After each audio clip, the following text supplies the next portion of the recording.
Okay. So there. Good morning, class. But my camera is not yet set up. Wait lang. Okay. Again, good morning, class.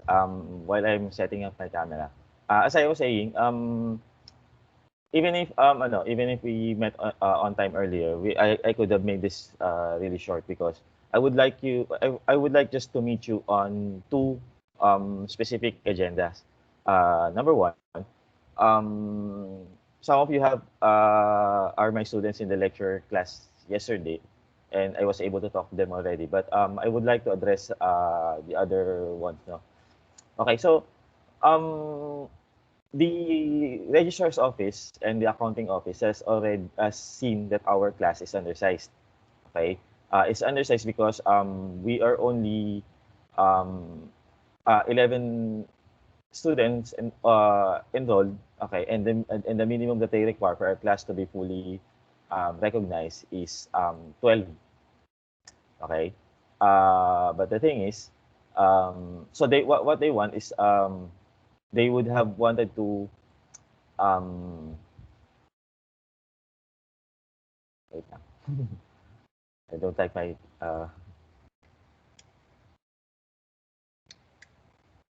but anyway, so there. It's the best that I can get my camera get to. Oh, there. Yeah. Okay. So as I was saying, yun nga, the registrar's office is asking us if we can pay for the shortfall of one student. Okay, so what would happen is that the fees for one student for this class, for this particular class only, okay, will be shared among the 11 of you. Okay, so I'm not pushing this for you to approve this one. What I'm saying is that if you are okay with paying for the shortfall, uh, please do so. Okay, please do so and then sign this letter. Okay, so I have prepared a letter for you. Okay, please read what the letter contains. Okay, because it is said here that you are willing to pay the necessary fees. Okay, to avoid the dissolution of the said class because they would be determining if they have to dissolve the class or not. Okay, based on what actions you would partake.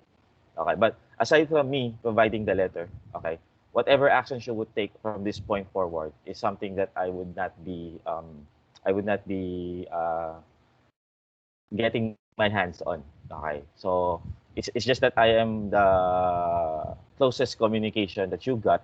Okay, from the registrar's office. So the registrar's office asked me, okay, through the department, okay, um to give this letter to you to inform you of what their position is, okay, and what their position is for you to pay the shortfall of one student of the fees for one student, okay, for this class, okay, being this class is undersized. Okay, but again, I know that there are alternatives to what if you should not pay, what would happen. I know that there are alternatives, but I'm not really aware of those alternatives. Okay, I am not really informed of those alternatives, and I would like you to decide for yourself what would be what would be the what course of action would you take? Okay, whether you would pay or not, and um, what would be the consequences of these actions? Okay, so I would like you to look around, ask the accounting office if you know how much you would pay if you should pay. Okay, I would like to talk to I would like you to talk to your um, department chairs and and coordinators, okay, regarding this one, regarding the information, okay, so that you could decide for yourself. I don't want me meddling you in your decision because this involves money. So I really don't. I am getting my hands off if there is money involved. Okay, and I know that some of you might have difficulty shelling out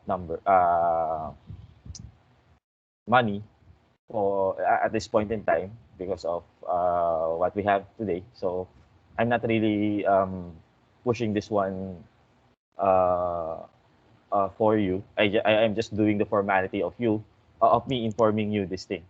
Okay. So should you be okay in paying for the shortfall? Okay. I will send this. The problem is Mr. Baramim, sorry, is not yet here. So what we would do is we would sign in alphabetically according to how to what to the names appearing here. Okay. So since Baramim is not yet here, um, I would be the one sending this to him via email. Okay, and then I will be giving him the instructions. Okay, so hopefully that gets that this gets past him. Okay, if he signs, then he will be able to send it to the others. Okay. Do you have any questions about this? Wala naman po, sir. Okay. How about the others? Wala po, sir. Oh, this is just to inform others. This is something that did Mr. Baramim like my post before I went online. So I hope he gets online also because he's very critical to this. He's really critical to this part because he's the first one to sign in. Okay, so um, what I'm trying to tell is that this is not something that you need to be forced um, to do. Okay, paying up for a short flow is something that you're not forced to do. Okay. I know that it is still possible to continue on with the class without actually you paying something. Because that's the I mean that's the situation from other schools that I came from. Okay, we have this option of making the class a tutorial one. Okay, but I don't know if that also applies to NU because this is actually I've had an undersized class before, but they are the ones who the students are the ones who initiated the effort to pay up for the shortfall. Okay, I did not I was not the one who informed them that they have to pay. They actually knew from the start that they have to pay for the shortfall. So I this is actually the first time that I have to do this. Okay, because if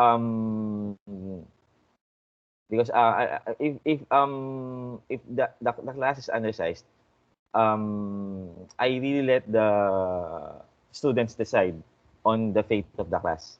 Okay, I don't really force students up to pay for the shortfall because I know that money is hard.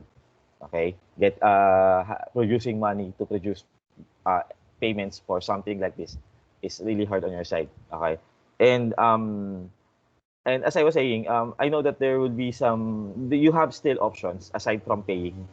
Okay, and still go on with the class, and that might have some implications.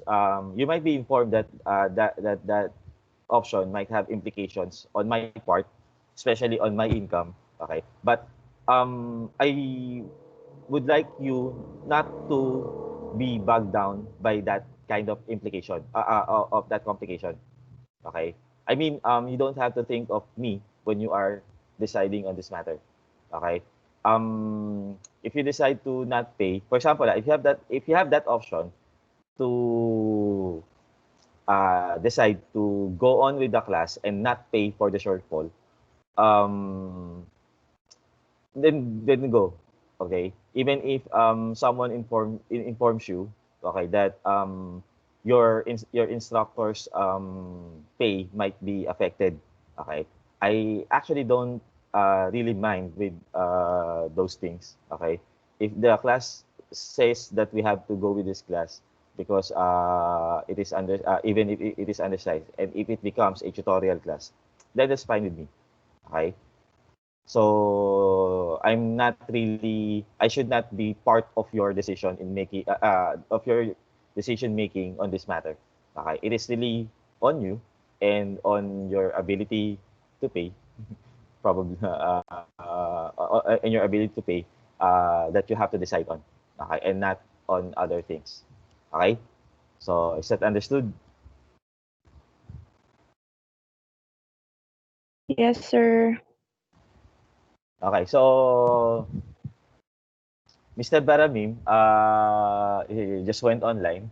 Um, so we're talking about this, this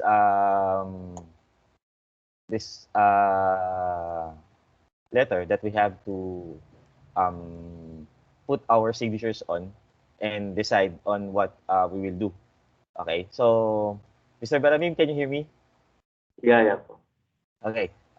So there, since you haven't got uh, the bulk of my discussion about this, I'll probably be sending you an email. Okay, and I would detail what I would like you to do on this. Okay. Okay po. Okay. So there. Now, for the rest of the class, you can actually watch the recording of this later. I have recorded this conversation, and you'd be able to hear what I was able to say earlier. Okay, so but expect that you would be receiving in your email something like this. Okay, and I'll be sending it to you later. Okay, I just save this one. Okay, that's my first agenda, no? Before I move on, let me just save this one first.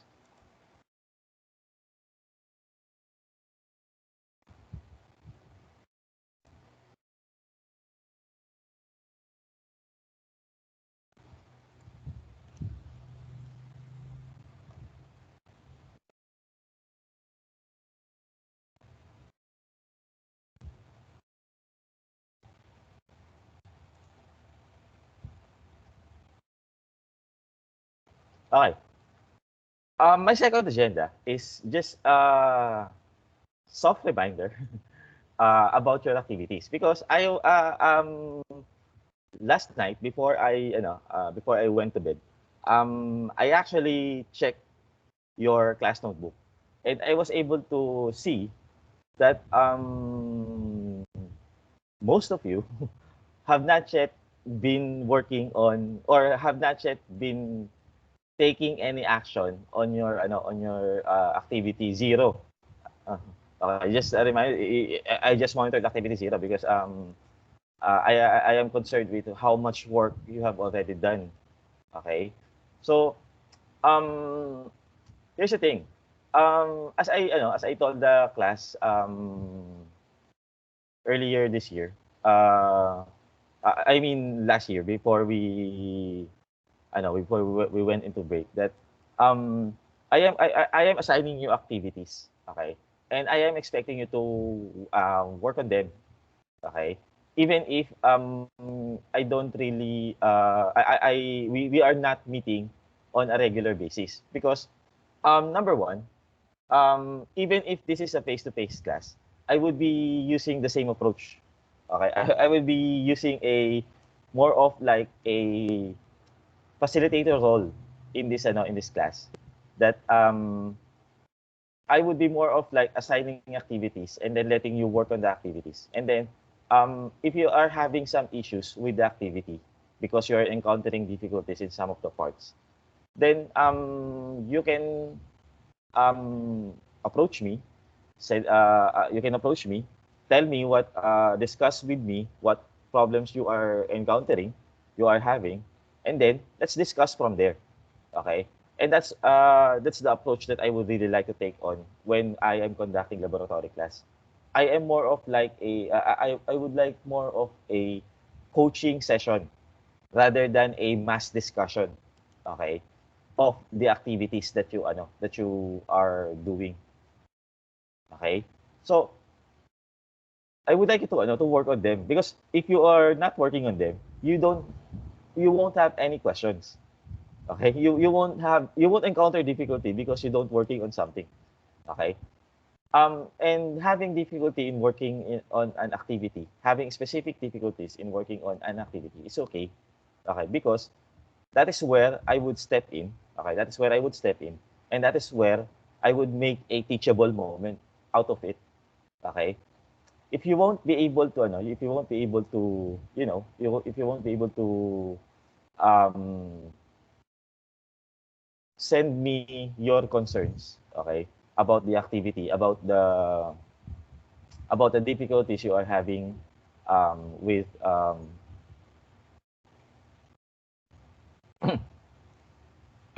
if you're having if you're having difficulties, okay, I sorry, um, that is where I would I would step in and make a teachable moment about it. Okay, now um we're just on the first few parts of the lecture of the activities. Okay, especially activity 0, 1, and 2, because as you can see, that those are the only activities that I have only assigned to you. Okay, although I think activity 3 is there. Activity 3 is not yet assigned, if I am not mistaken. Wait lang.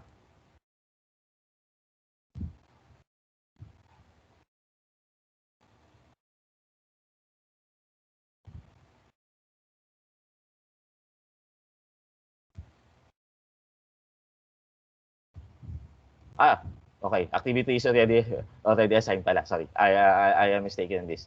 So, but anyways, activity 0, 1, and 2 are activities that are sorry. Activity 0, 1, and 2 um is something that would allow you to use MATLAB, okay?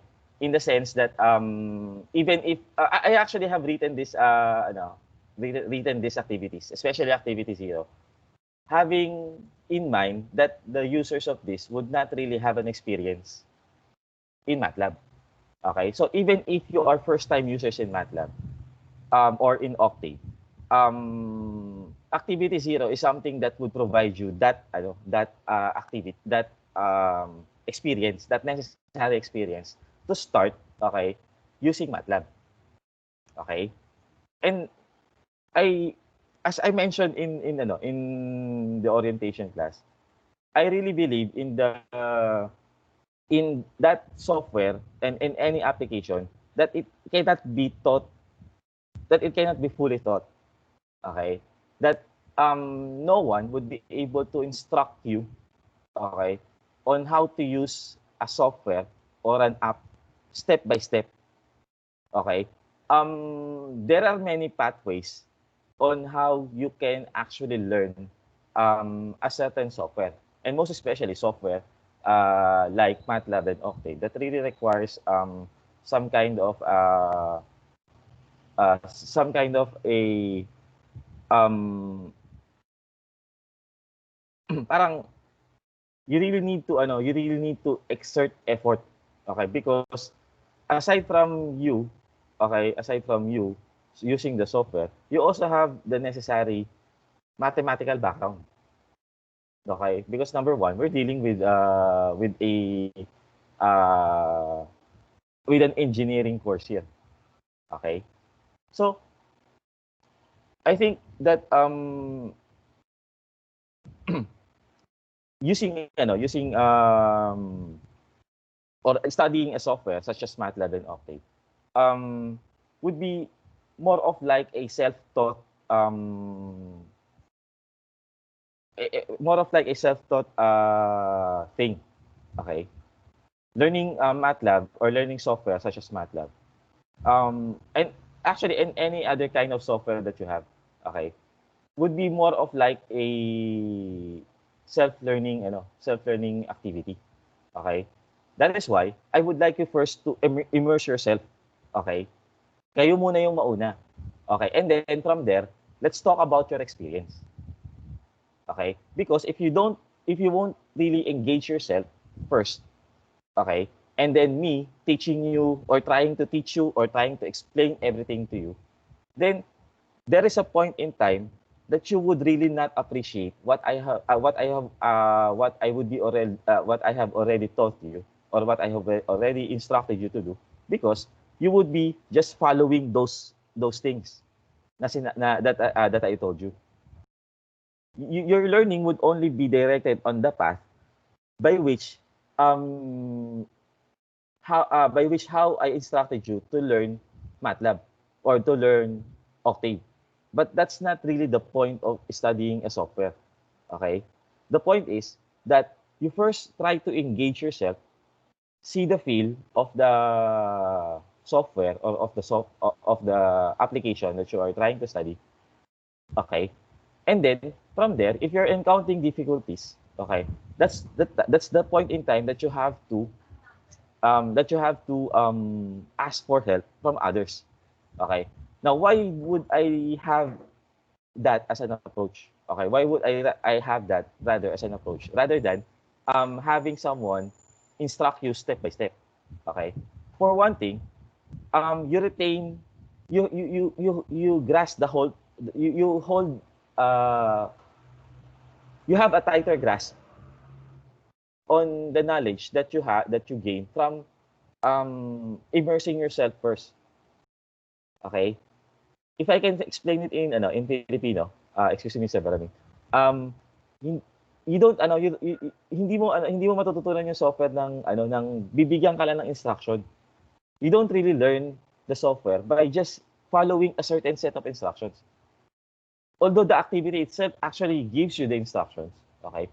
But it at least sets the ground for you, okay? It sets the platform for you to really immerse yourself first, okay? And then when you encounter in difficulties, okay? You encounter specific difficulties, then consult it with me, okay?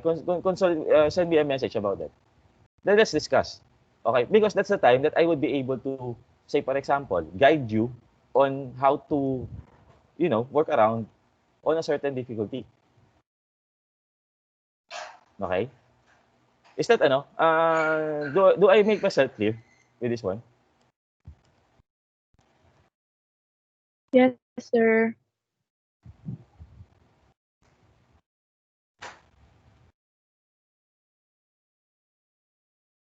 Wait lang,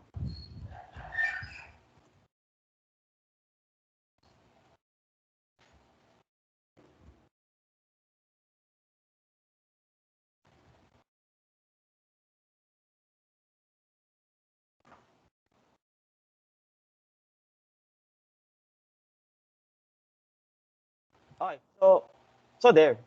Okay. So um tawag dito, please immerse yourself first, okay, with the software. Because as long as I am not seeing any questions from you, I would suppose that you're okay with it. Okay? Habang all the while that I am encountering no questions from you. All the while that I am no that I have nothing to discuss with you with, because you don't really ask questions. Then there's no way for me to know what problems you are encountering with. Because again, even if I conduct the activities on our class, okay, even if we conduct those activities, okay, even if I put these things, okay, even if I put these things into words, okay, while I discuss by discussing them with you every meeting, okay, every meeting that we have, and then you don't ask questions from me from the difficulties that you are encountering, okay, then I won't be able to help you. Okay, kahit na i-discuss ko to sa inyo isa-isa, okay, even if I discuss this with you everything, okay, number one, if you won't read this, okay, and number two, if you won't work on this on yourself, Okay? I won't be able to, and then number 3, if you don't ask questions, I won't be able to know whether you are encountering problems or not. So as long as I don't receive any messages from you, I would suppose that that you'd be okay with it. Okay, I suppose that you're doing fine. Okay, but the thing is that as I see, as it stands today, um, actually I have only seen only one student out of 11 that has really worked on something. Okay, on activity 0, and that's just activity 0. Okay. In my other classes, some of them already had moved to activity 1 or 2. And mind you, activities 0, 1, and 2 are not part of my lecture. They are not part of my lecture. My part of the lecture would actually start on activity 3. Because activities 0, 1, and 2 are supposed to be introduction to MATLAB. Those activities, okay, those activities are meant to introduce you to MATLAB. But there's also one problem that I am seeing. Okay, here's the thing, and this is a very real possibility. Okay, some of the problems that I have, especially for activities 1 and 2, have mathematical background. I mean, they require some kind of a knowledge from some of your previous courses. Okay, for example, in activity 2, okay, at one point here, you would be asked to kasi activity 2 is about symbolic operations. Okay? As you would know here that MATLAB has this capability, okay? MATLAB has this capability of operating on symbolic variables. When you say symbolic variables, these are variables that that that are not really numerical in nature. Okay? But in essence, okay, in essence, they act as variables. Okay, they act as variables. Just like what we but just like how we use variables in paper or in theory. Okay.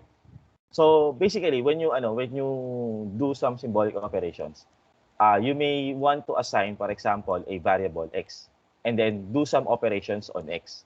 Okay, as if x is a variable that we manipulate or that we operate on paper. Okay, so let me open my. I'll be using just Octave so that this will be fast. Okay, so there. As while I wait for my Octave to open, what I am talking about here is that some of the steps here actually requires a knowledge from you. From number 1 here, algebra. Okay, because for one thing, you don't know if the results of this, for example, this command is correct if you don't know how to multiply binomials. Are we clear on that? Yes, sir. Let's copy this into your whiteboard.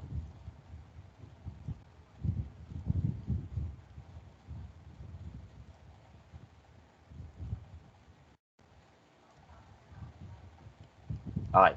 So as I was saying, for example, in this step,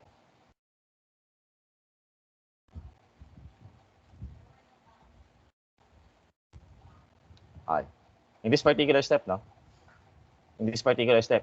you are being asked to multiply x minus 1 times x minus 2 times x minus 3. Okay? So do we know how to multiply this kind of how do we know how do we manipulate this kind of problems? Just a show of hands. Do you know how to work on this? By hand,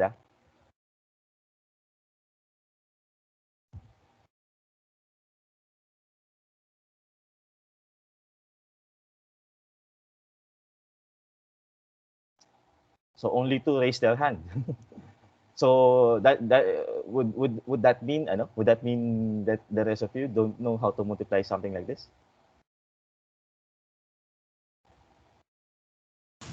I'm just not sure about if I remember it or not. But this is something that you have already done with Yeah, with previous mathematical or with previous courses. Like for example, if we multiply x minus 1, sorry, x minus 1 times x minus 2, okay? We will have to multiply, for example, this 2, x squared, okay? And then this one, negative 2x, and then this one, this is negative x, and then this 2, this is plus 2. And then simplify it with x squared. This is negative 2 minus negative 2x minus x, so this is negative 3x, then plus 2. And then after which, we multiply this with x minus 3. Okay?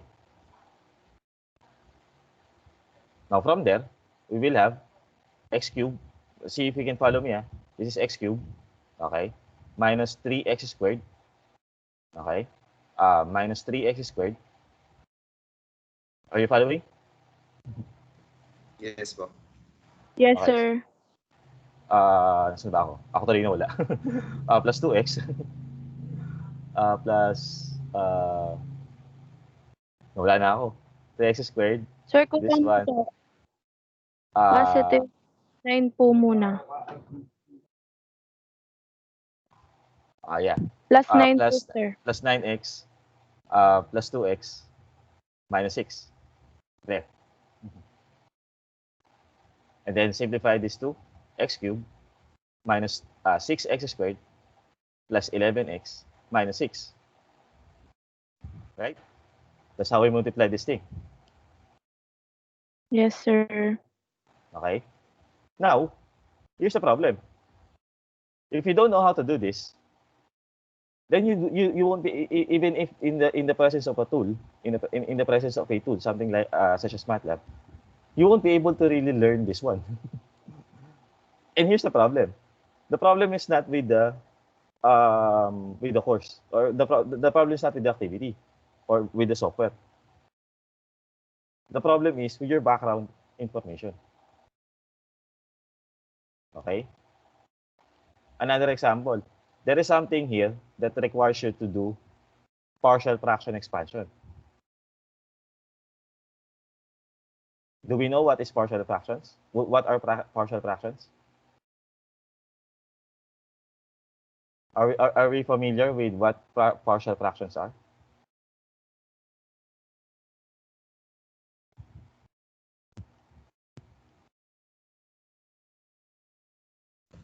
Yes po. Okay, so in that case, do we know how to carry out partial fraction expansion? The process by which we carry out partial fraction expansion? Yeah, I think so, because I think we have to put 3 variables, something like A, B, C, and There, try to yeah. figure out it, right? Yeah. At least you're remembering the process. Okay. Then if that is the case, that's good. Okay, because part of actually studying software such as, because this is an application. Okay, and if this is an application, this should come from something. Okay, this is not a very fundamental knowledge. Okay, it actually, this is just trying to apply what you learn in theory. Okay, and then apply it on a software. Okay. So, Okay. yeah. So that is why what another, and this is the one of the things that I would really like to to emphasize.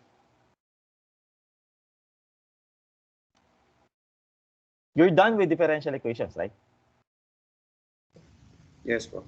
Okay, because the prerequisite, I think even in ME, the prerequisite course for this one is advanced math. Is that correct? Yes, sir. No. I'm talking to the ME because in EC, we know that this is the prerequisite of this is advanced mathematics, advanced engineering mathematics. But how about in ME? Do you require the course after differential equations for this course?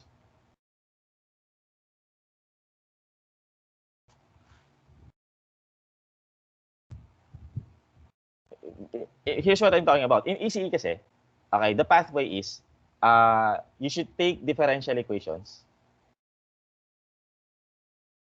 Okay. First, and then you have to take this advanced engineering mathematics.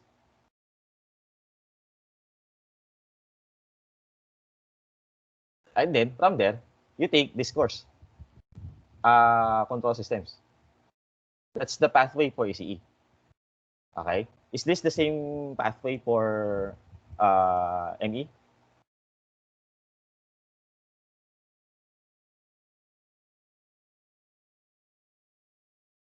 Yes po, sir.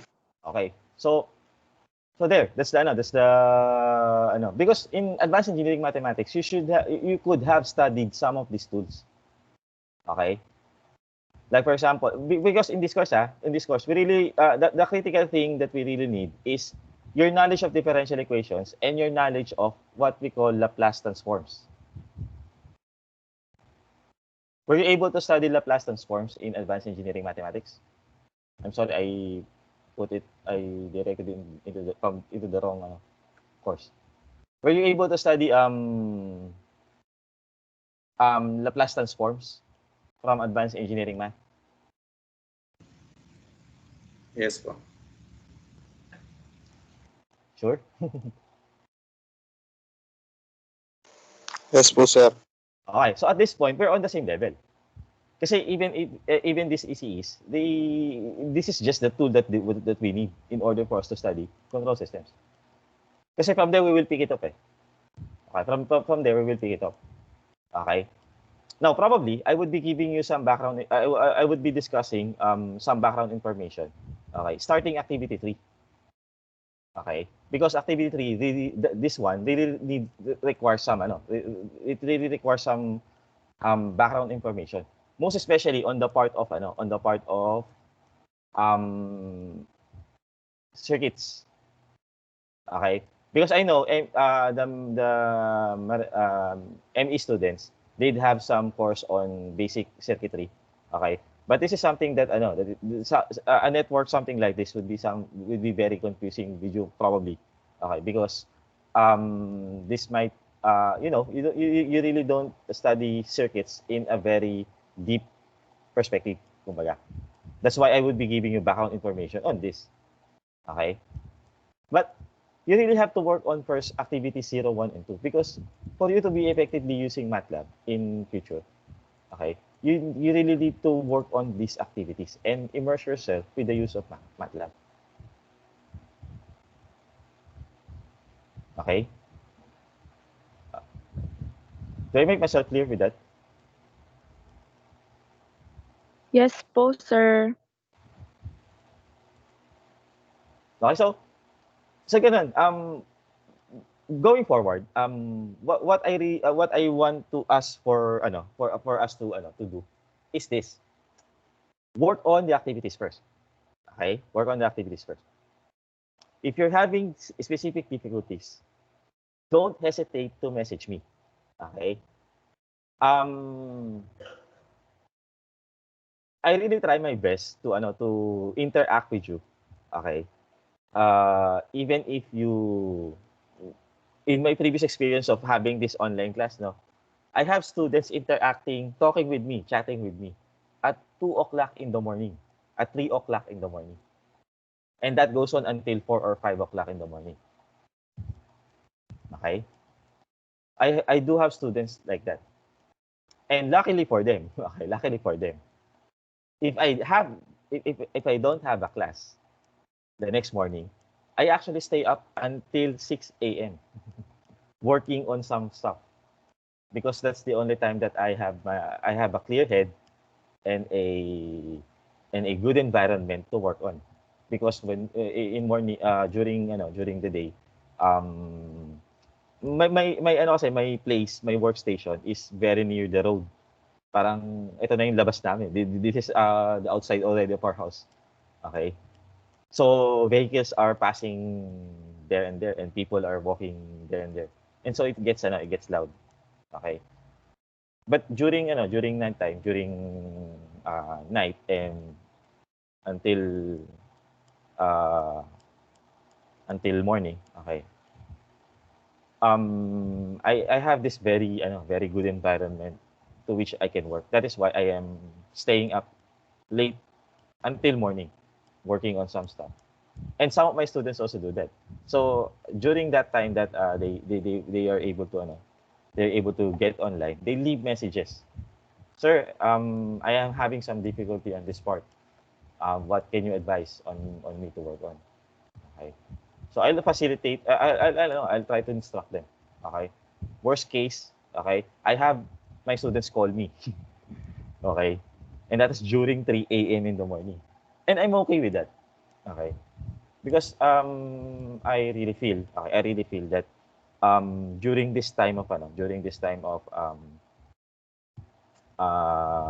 of having this online class, okay, the best that I can offer you is one-on-one interaction if you really need it. Okay, but I won't be able to initiate them because I won't be able to say send you a message and do you have problems with this? Okay, hindi ko na magagawa yun that I would be the one initiating the interaction from you. Okay. I think that the initial step should come from you. Okay, the initial step should come from you. Okay. So you have the manual here. Try to work on the first steps, and then if you have difficulties, send them to me. If you have difficulties, send them to me. If I am taking too long to reply or to respond to your message, try to move on to the other steps. Some of these steps are not really dependent on each other. Okay, I mean, for example, in a certain part, for example, in activity 0, no, each topic is actually independent of each other. For example, this topic, okay, sige, ko na lang. This topic is actually independent of other topics. Okay, so you can actually move on to another topic if you cannot move on here. While, for example, waiting for my reply or my response to your inquiry. Okay? So I hope we can do that. Okay. My favorite approach in teaching the laboratory is more of like a coaching style. Okay? What do I do?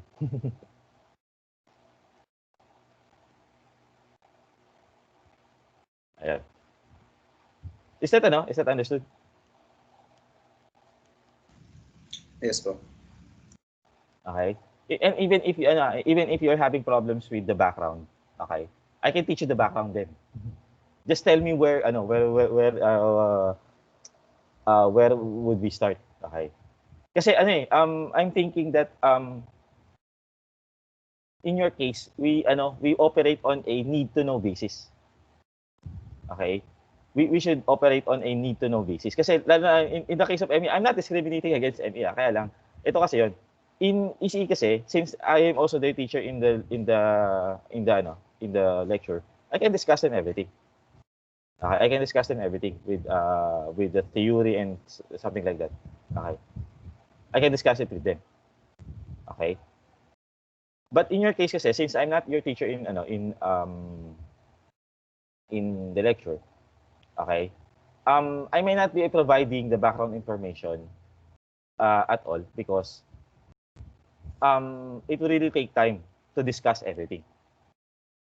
So what we would like to do is we would like to be on a need to know basis. Kung ano lang yung kailangan nyo muna na malaman based dun sa activity. Okay? What do you need to know to work on the activity? But the thing is that I don't know what you don't know. Okay? So you have to inform me kung ano yung hindi nyo alam. whatever you don't know, okay, you have to inform me. But you have also to start somewhere. You also have to start knowing something, okay? Because you won't know what you won't know if you don't try to work on something that you need to know first. Okay? So, ayun. Again, moving forward, I hope that I would see more interactions, okay, with you. Okay, I hope to have more discussions.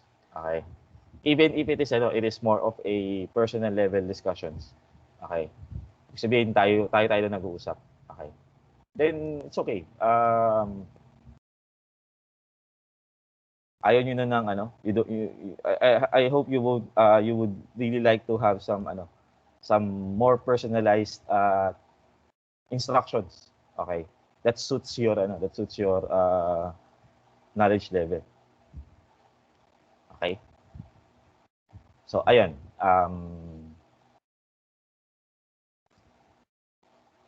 any questions so far?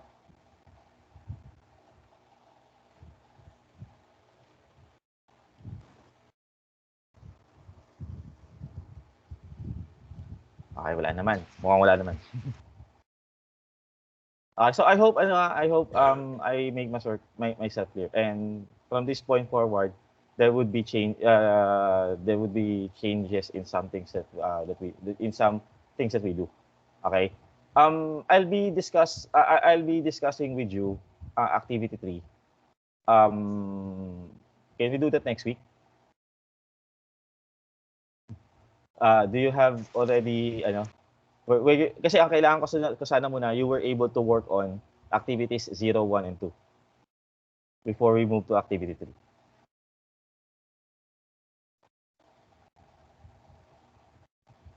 So can we do that next week?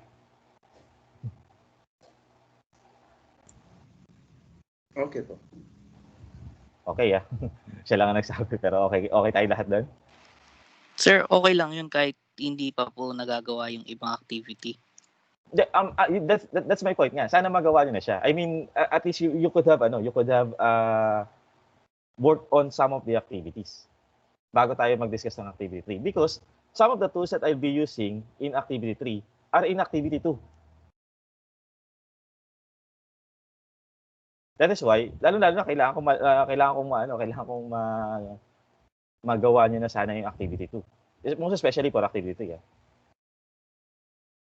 But the manner by which I sequence yung activities ninyo kasi is strategic. Okay? Those 3 activities, activity 0, 1, and 2, are those activities that converge to us having the same level of knowledge when we go to activity 3.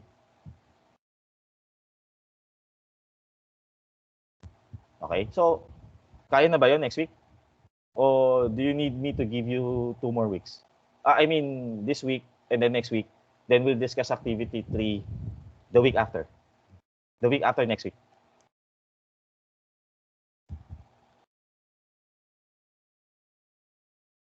Siguro sir yung po muna, yung next week po para makapag po kami, prepare po. So is everybody okay with that?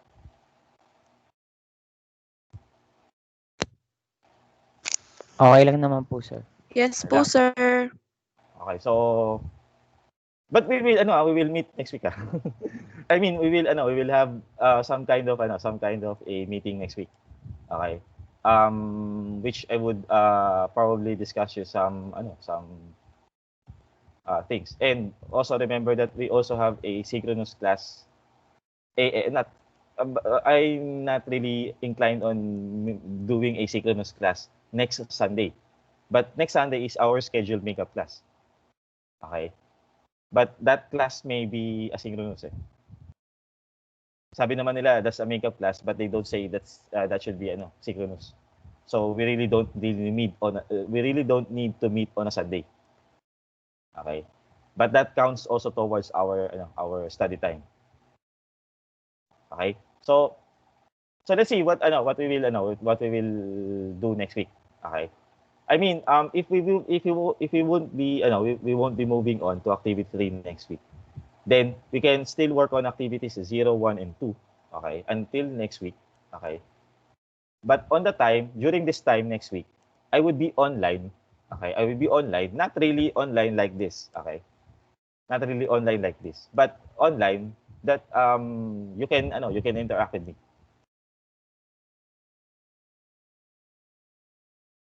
Okay, so ayun. So yun na.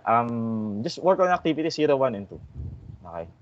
Work on them, and then if you have, again, ulitin ko, if you have difficulties, specific difficulties, share it with me. From there, we'll create a teachable moment out of that. Okay? Is that okay? Okay po, sir. As I remind you, I can see all of your all of your notebooks. So I can see the development here. Okay. And last reminder. I'm overtime by 2 minutes, sorry. Ito, last reminder na lang to. If you're done with an activity, because I think you'd be working on your activity on the class notebook app, OneNote app. Okay? So you are seeing already your activity reports here. Okay? Di ba? Dito nyo tinitingnan sa class notebook. Sa OneNote app, I mean. Okay. Now, here's the thing. Your assignment or your activities are actually assigned to you via the Teams app. Okay, they are assigned via the Teams app. So, what I would like you to be reminded on always is when you are seeing your assignment or your activity, okay, you can also access that here. Okay, but you have some kind of a turn-in button here. Check nyo mamaya sa Teams app niyo. Under the assignment tab, okay, and then go to that particular activity, okay, and then view the activity. You would be seeing a turn-in button here. Now, what I am saying is that if you're done with the activity, okay, your video report, don't forget to click on this turn-in button. Okay, don't forget to turn in your activity. Okay, because although I can see already your activities here, okay, I would check your activities on the basis of this status. Okay, I would check them on the basis of this status. Okay, in which it needs to be turned in. The status is needed to be turned in so that I could check. Okay, is that clear?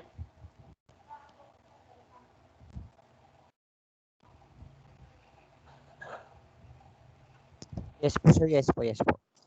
Okay, so ayun na. I hope that everyone is clear on that.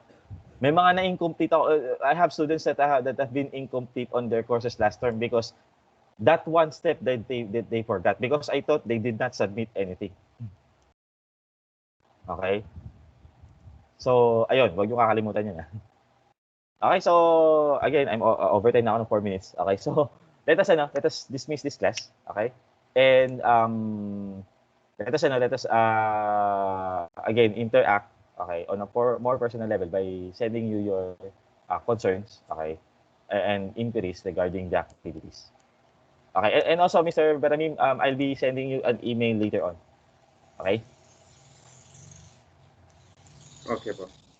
Okay, so sige. So, let's go. Let's dismiss this class. Thank you for attending today. Thank you po. Okay. Thank you, Sorry for being- sir. Thank you, sir. Ingat po. Ingat din kayo. Sorry for being late. Thank you po, sir. Thank you po. Okay.